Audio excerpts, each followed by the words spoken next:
Hello students. तो हम पढ़ रहे थे माइक्रो इकोनॉमिक्स।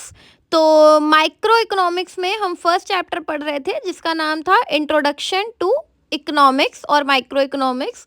तो उसी चैप्टर को हम आज भी आगे कंटिन्यू करेंगे, यानी कि हम इंट्रोडक्शन टू माइक्रो इकोनॉमिक्स में आगे आज हम जानने वाले हैं कि और क्या क्या चीज़ें होती हैं माइक्रो इकोनॉमिक्स में। तो अगर हम माइक्रो इकोनॉमिक्स में हमने कुछ बेसिक कॉन्सेप्ट्स पढ़े कल, आज भी हम उसके कुछ बेसिक कॉन्सेप्ट्स के बारे में डिस्कस करेंगे।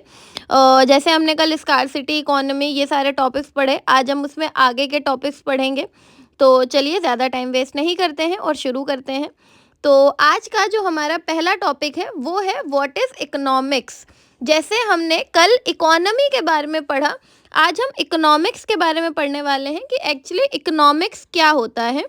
तो it is a social science which studies the way a society choose to use its limited resources to produce goods and services and to distribute them with different groups of people। तो economics का मतलब है, ये एक social science है जिसमें ये बताते हैं कि सोसाइटी कैसे लिमिटेड रिसोर्सेज में से गुड्स और सर्विस को प्रोड्यूस करने के लिए सेलेक्ट करती है और उन्हें डिफरेंट ग्रुप्स ऑफ पीपल में डिस्ट्रीब्यूट करती है, क्योंकि ये बहुत बड़ा टास्क होता है। तो इसे ही हम इकोनॉमिक्स कहते हैं, क्योंकि लिमिटेड चीज़ों में से सिलेक्ट करना कि क्या बनाना है, कैसे बनाना है, ये सबसे बड़ी प्रॉब्लम होती है। तो इसे ही हम इकोनॉमिक्स कहते हैं। ओके, अब हम नेक्स्ट टॉपिक पे आते हैं, which is branches of economics. तो कितनी ब्रांचेस होती हैं इकोनॉमिक्स की? दो होती हैं, एक होती है माइक्रो इकोनॉमिक्स और एक होती है मैक्रो इकोनॉमिक्स। तो इसको हम डिफरेंस की फॉर्म में कवर करेंगे क्योंकि ये डिफरेंस की ही फॉर्म में आता है। तो माइक्रो इकोनॉमिक्स क्या है? अगर हम माइक्रो इकोनॉमिक्स की बात करें तो इसका ओरिजिन हुआ है मिक्रोज वर्ड से, और मैक्रो इकोनॉमिक्स का ओरिजिन हुआ है मैक्रोज वर्ड्स थे। Okay, meaning what is microeconomics? That part of economic theory which studies the behavior of individual। तो जब किसी इंडिविजुअल के बिहेवियर को स्टडी किया जाता है तो हम बोलते हैं माइक्रो इकोनॉमिक्स। जब एग्रीगेट्स के बिहेवियर को स्टडी किया जाता है तो वो होती है macro economics. Getting? Next, tools. मैं आपको बेसिस के साथ बता रही हूँ ताकि आपको दिक्कत नहीं हो एग्जाम में। तो टूल्स क्या क्या होते हैं? तो टूल्स है, माइक्रो का टूल है डिमांड एंड सप्लाई, और मैक्रो का टूल है aggregate demand and aggregate supply.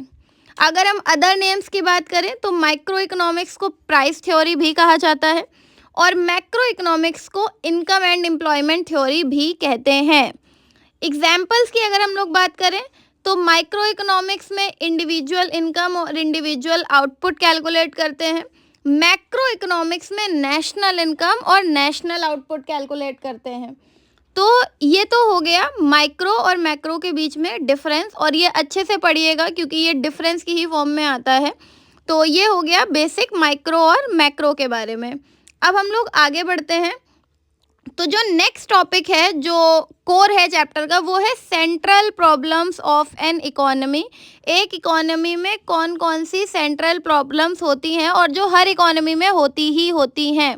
तो तीन सेंट्रल प्रॉब्लम्स होती हैं इकोनॉमी की। एक होती है what to produce, second is how to produce, and third is to whom to produce. तो ये तीन बेसिक प्रॉब्लम्स होती हैं हर इकोनॉमिक्स की, जो हर इकोनॉमी में अराइज करती हैं। तो पहले हम समझते हैं कि व्हाट टू प्रोड्यूस में क्या होता है। तो what to produce involve selection of goods and services to be produced and the quantity to be produced. तो व्हाट टू प्रोड्यूस प्रोड्यूसर के लिए ये प्रॉब्लम है जिसमें वो ये डिसाइड करता है कि वो कौन से गुड्स और सर्विसेज बनाएगा और किस क्वांटिटी में बनाएगा। नेक्स्ट, हाउ टू प्रोड्यूस, इसका मतलब है selection of techniques to be used for production. दो तरीके की टेक्निक होती है, एक होता है सीआईटी और एक होता है LIT. CIT capital intensive techniques और एलआईटी लेबर इंटेंसिव टेक्निक। तो कौन सी टेक्निक यूज़ करेंगे ये प्रॉब्लमेटिक है कि क्या प्रोड्यूसर यूज़ करेंगे। नेक्स्ट हम लोग आ जाते हैं फॉर whom टू प्रोड्यूस में। ये लास्ट प्रॉब्लम, इसका मतलब है selection of category of people who will ultimately consume the goods.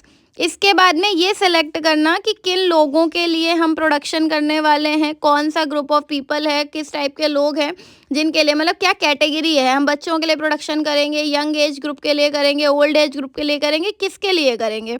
तो इसे हम बोलते हैं फॉर whom टू प्रोड्यूस। तो ये 3 बेसिक सेंट्रल प्रॉब्लम्स होती हैं किसी भी इकोनॉमी के लिए, जो हर इकोनॉमी में अराइज़ करती ही करती हैं। इसमें हाउ टू प्रोड्यूस में बहुत ज़्यादा सोचना पड़ता है, क्योंकि अगर एलआईटी यूज़ नहीं करेंगे तो इकोनॉमी में अनएम्प्लॉयमेंट की समस्या आ जाएगी, क्योंकि उसमें लेबर यूज़ होता है। सीआईटी अगर यूज़ करेंगे तो नॉर्मल सी बात है, कैपिटल का मतलब मशीनरी का इस्तेमाल होगा, तो मतलब लेबर कम हो जाएगा, क्योंकि मशीन बहुत सारे लोगों का काम कर देती है। तो हाउ टू प्रोड्यूस सबसे बड़ी प्रॉब्लम है जिसमें ज़्यादा सोचना पड़ता है। ओके, तो आज के लिए इतना ही, बाकी कल देखती हूँ।